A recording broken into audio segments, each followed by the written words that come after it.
There are times and seasons where it's obvious we need a shift in our focus and in our vision, that we can't continue to do things the way we did. And sometimes that shift is seismic, it's huge, and it's obvious we need a shift. And sometimes it's a little more subtle.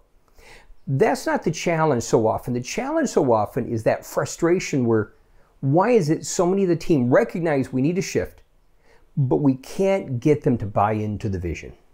So today we're going to talk about the difference between buying the vision and carrying the vision.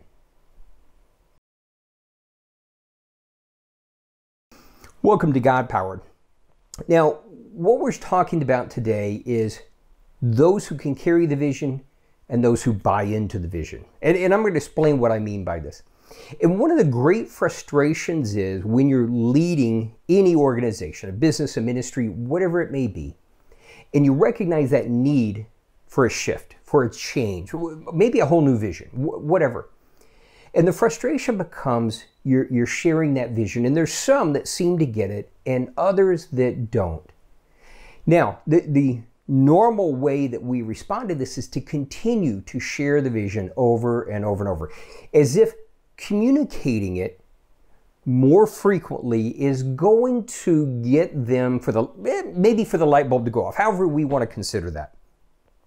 But the reality is, what I want to share with you today is, sometimes we're frustrating ourselves more than we need to, and that if we really take a step back, we'll find more are buying the vision than we think. So let's break this down. So first off, those who can carry the vision. What's the difference here? Now, we talk about people buying the vision, but one of the things I recognized a long time ago, I had an epiphany in a situation where I was on the board of a nonprofit. We had a critical key player that it seemed superficially like he just didn't get the vision. But the reality is, when you talk to him, he absolutely got the vision and he loved the vision. But in his particular case, there are times where people, for whatever reason, whether it's a personality issue, whatever, they have the ability to actually buy the vision and they can love the vision, but they can't necessarily carry the vision.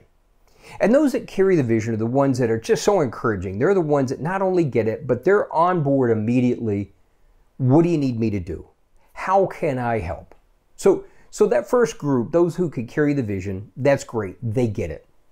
But for everyone else, we really need to identify who is actually really resisting, who appears to be resisting, and who, maybe it doesn't seem at first glance, gets it, but does.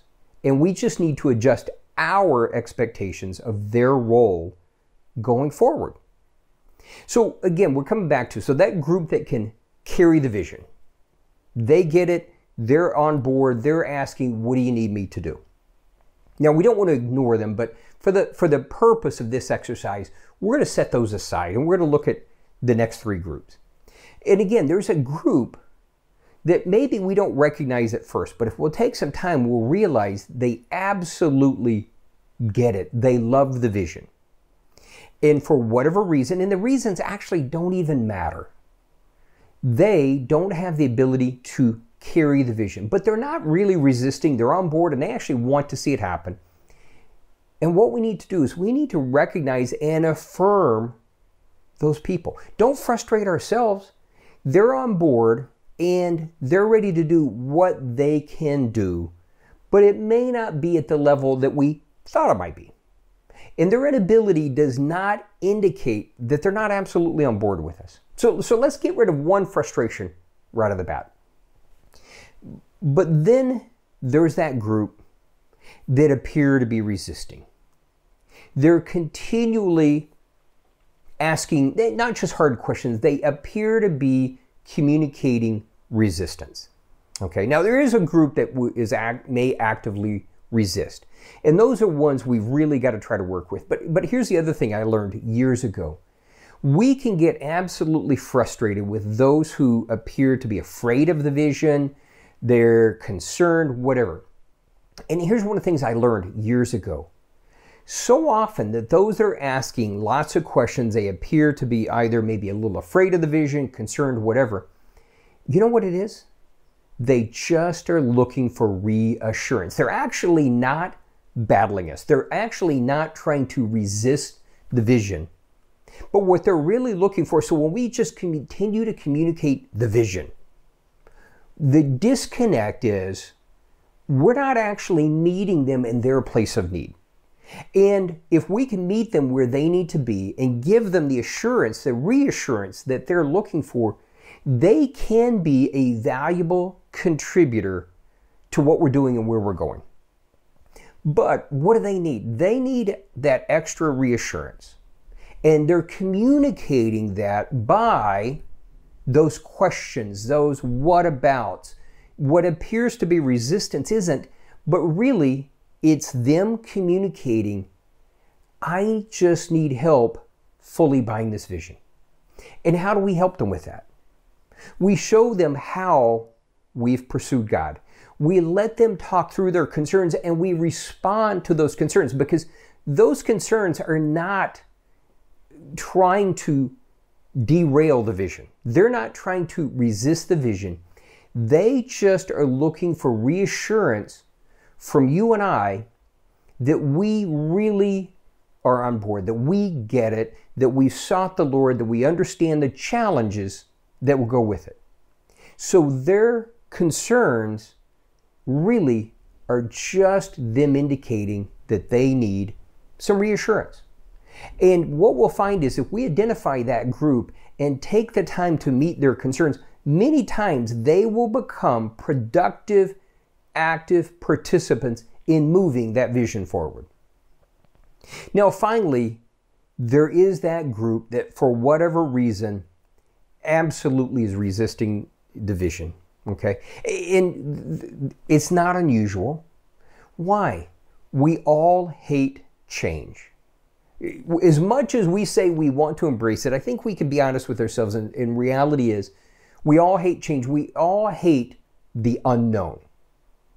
And so those that are resisting, many times, if we can make sure that they're just not derailing progress, but keep them on board, let's not alienate them. Many times as they see it begin to fulfill, as they see it begin to develop, many times they will go from being resistors to supporters.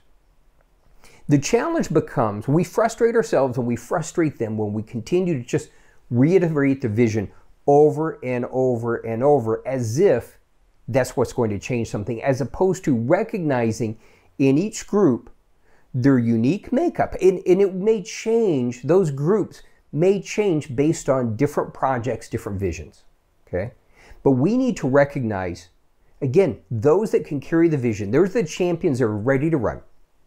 Those that love the vision, but maybe for whatever reason don't have the ability at this time to carry the vision, but they're actually not resisting us.